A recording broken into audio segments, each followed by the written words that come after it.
भाई नमस्कार, अस्सलाम वालेकुम। मेरे पास कई मैसेजेस आए हैं भाई लोग इस कुछ दिनों में कि मैं रघुराम राजन साहब के बारे में कुछ बोलूं। मैं कोई अर्थशास्त्री नहीं हूं, ना मैं कोई पॉलिटिशियन हूं कि मैं उनके बारे में कुछ बोलूं, मगर मैं हाँ इतना जरूर जानता हूं कि अगर मेरे घर में 100 रुपया है तो मुझे कितना खर्च करना है। रघुराम राजन साहब एक समझदार आदमी अनाड़ियों के बीच में फंस गए थे। प्रॉब्लम सारी ये है, और अगर आप लोग रघुराम राजन जैसे लोगों को संभाल के नहीं रखेंगे तो आपकी प्लेट में से खाना धीरे धीरे नादारद होता चला जाएगा। जिस देश से वो आए थे वो देश में ये सब जो आप देख रहे हैं वो ये सब है बच्चों के लिए, एक आम आदमी के लिए। ये देश एक आम आदमी ने बनाया है, ये देश एक छोटे मोटे व्यापारियों ने बनाया है। यहाँ पे अगर वॉलमार्ट आया है, सैम्स क्लब आया है, कॉस्को आया है, तो यहाँ पे छोटी मोटी दुकानों को भी कभी उजाड़ा नहीं गया। उसकी वजह ये थी कि यहाँ के जो पॉलिसी मेकर्स थे उन लोगों ने ये चीज का ध्यान रखा। इंडिया में जो पॉलिसी मेकर्स हैं आज की तारीख में भाई लोग, वो लोग ध्यान रख रहे हैं ऊपर जो लोग बैठे हैं। कुछ नाम आप लोगों को भी पता है और कुछ नाम मुझे भी पता है। उसमें अंबानी हो गए, अदानी टाइप लोग हो गए, ये लोग हो गए। जब अदानी और अंबानी, ये जग जाहिर बात है कि इंडियन पॉलिटिकल सिस्टम से आज की तारीख में उनकी गणित चलती है, तो ये ऑब्वियस बात है कि रघुराम राजन साहब को ये चीज पसंद नहीं आई कि एक आम आदमी का पेट काट के इन लोगों की तिजोरियां भरी जा रही है। वो आरबीआई के गवर्नर हैं। आरबीआई पैसे का हिसाब किताब लेती है सरकार से।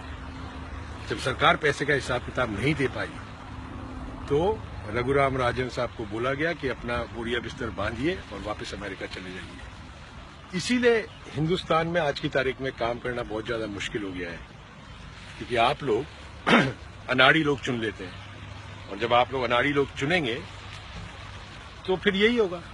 जैसे समझिए आपका बेटा क्रिकेट खेलता है और कोच जो इसका है वो अनाड़ी होगा, तो आपका बेटा क्रिकेट कैसे सीखेगा?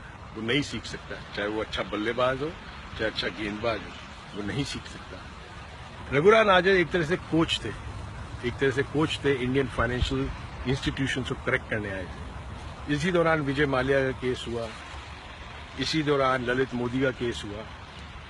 ये सब केसेस में बचाने वाली कौन सी सरकार थी, ये आपको ही पता है और ये मुझे ही पता है। रघुराम राजन एक ईमानदार आदमी, उनकी रातों की नींद हराम हो गई होगी। वो सोचे होंगे मैं हिंदुस्तान को बनाने जा रहा हूं और ये क्या बन रहा है। उनको पहला मौका लगते ही उन्होंने कहा गुड बाय टाटा, आप लोग अपना ध्यान खुद रखिए, क्योंकि आप लोग खुद ही नहीं सुधरना चाहते।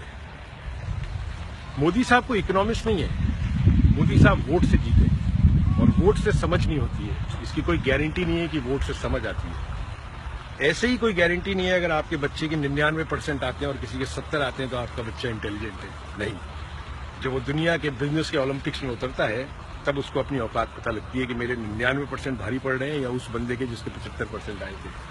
स्ट्रीट स्मार्टनेस एक चीज होती है दुनिया में, तो आपको स्ट्रीट स्मार्ट होना पड़ता है। यहाँ पे जितने इंडियंस आते हैं कोई जरूरी नहीं है वो सब 99% लेके इंडिया से यहाँ पे आए। नहीं, कोई 45% आता था स्कूल में, कोई 50, कोई 55, कोई 60, मगर यहाँ पे आके सब स्टैब्लिश हो जाते हैं विद इन ईयर्स। रीजन ये है कि यहाँ का स्टेज सेट है। वही स्टेज आप लोगों के लिए रघुराम राजन सेट करना चाहते हैं। और एक बात याद रखिएगा भाई लोग, रघुराम राजन को कौन लाया था? दुनिया के जाने माने अर्थशास्त्री डॉक्टर मनमोहन सिंह जी। एक समझदार आदमी के साथ काम करना एक समझदार आदमी के लिए बहुत आसान हो जाता है। एक समझदार आदमी के लिए अनाड़ियों के साथ काम करना इम्पॉसिबल हो जाता है। वही बात है जैसे बल्लेबाजी की बात हुई क्रिकेट की। आप एक अनाड़ी आदमी है जो आधी पिच पे आके भाग के आपकी बॉल को मार रहा है या उल्टे सीधे शॉट मार रहा है, उसको आउट करना बहुत मुश्किल है, मगर उसमें अपना हुनर है आपको बेवकूफ बनाने का। तो जो आज की सरकार है वो आम आदमी को बेवकूफ बनाने के लिए उनके पास हुनर है। मैं ये नहीं बोल रहा कि आज की सरकार अच्छी नहीं है, मैं ये भी नहीं बोल रहा ये लोग सही काम नहीं कर रहे, मगर जो जरूरतें हैं वो तो आज के सरकार के जिन्होंने वोट दिया उनकी भी वही जरूरतें हैं, जिन्होंने वोट नहीं दिया उनकी भी वही जरूरतें हैं। ऐसा तो नहीं हो सकता कि 31% जिन्होंने वोट दिया उनको 30 रुपए किलो दाल मिल रही है जो अदानी के पास आज की तारीख में जा रही है, जो खबर आई है, और वही दाल घूम फिर के 140 रुपए किलो उन लोगों के पास जा रही है जिन लोगों ने वोट भाजपा को नहीं दिया था। तो भाई लोग अगर अनाड़ियों को चुनेंगे तो समझदार लोग तो आप लोगों के साथ काम नहीं कर पाएंगे। और समझदार लोग वो हैं जिन्होंने दुनिया देखी है, जो जानते हैं दुनिया कैसे चलती है। डॉलर होता है ना, डॉलर दुनिया का इकोनॉमी संभालता है, और वो देश में से आए थे जहां पे डॉलर छपता है। उनको पता था क्या करना है। डॉलर को क्यों स्ट्रांग रखा जा रहा है इंडियन करेंसी के सामने, वो भी सबको पता है, क्योंकि आप लोगों को इन्वेस्टमेंट चाहिए। आज अगर मैं $1 लेके आ रहा हूं तो मुझे 68 का गुनाकार मिलेगा, मगर उससे जो लोकल जनता है उसको कोई फायदा नहीं होने वाला। जब 45-47 हो जाता है तब आप लोगों को फायदा होगा, और वो होगा नहीं, कभी भी नहीं हो सकता। पेट्रोल की कीमतें आज हमारे यहाँ 23 रुपए लीटर पेट्रोल है। ठीक है, माना कि अमेरिका के पास बहुत पेट्रोल है, मगर फिर टैक्सेशन में आप लोगों को मार दिया जाता है। तो ये कई कहानियां हैं। मैं कोई अर्थशास्त्र नहीं हूं, ना मैं कोई पॉलिटिशियन हूं, मगर मैं ये जरूर समझता हूं कि जब हम छोटे थे, हमारे पिताजी को हमें हिसाब देना पड़ता था। जब वो हमें 5 रुपए देते थे और बोलते थे मुझे हिसाब देना, शाम को कहाँ खर्चा किया, वही हिसाब गलती से रघुराम राजन साहब ने भाजपा सरकार से मांग लिया। और जैसे ही मांगा, सुब्रमण्यम स्वामी जैसे लोग जो कि एजेंट हैं क्रोनी कैपिटलिस्ट के सरकार में, उनकी नींदें हराम होने चालू हो गई। उन्होंने प्रेशर बनाना चालू कर दिया। हिंदुस्तान का कानून ऐसा है कि वो प्रेशर बनाना बहुत आसान था। उन्होंने प्रेशर बनाना शुरू कर दिया। रघुराम राजन को पॉलिटिक्स नहीं आती है भाई लोग।